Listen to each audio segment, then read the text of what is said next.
और ईद की छुट्टियां बढ़ने को ज़राए के मुताबिक वजारत दाखिला को NCOC की हिदायत पर ईद की छुट्टियां बढ़ाने का फैसला कर लिया गया। वजारत दाखिला ने 5 छुट्टियों की समरी तैयार कर ली है।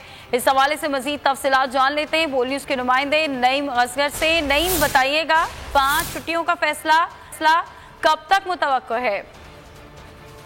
वजारत दाखिला ने पहले 3 छुट्टियों की समरी बनाकर भेजी थी, जिसको वफाकी काबीना ने मंजूर कर लिया है और उसके बाद 3 छुट्टियों का वफाकी वजीर फवाद चौधरी ने ऐलान भी कर दिया। लेकिन उसके बाद हमारे ज़राए का ये कहना है कि NCOC की हिदायत पर वजारत दाखिला ने एक नई समरी तैयार की है और वो जो मुल्क में कोरोना की सूरत हाल है उसको देखते हुए, उसको मद्देनजर रखते हुए ये फैसला किया गया है कि वजारत दाखिला अब 5 छुट्टियों की समरी दोबारा से भेजेगी और छुट्टियां हैं ये 20 से 24 जुलाई तक होंगी। ज़राए का ये कहना है कि वजारत दाखिला ने ये समरी तैयार कर ली है और ये अब मंजूरी के लिए काबीना को भेजी जाएगी। बहुत शुक्रिया आगाह करने के लिए।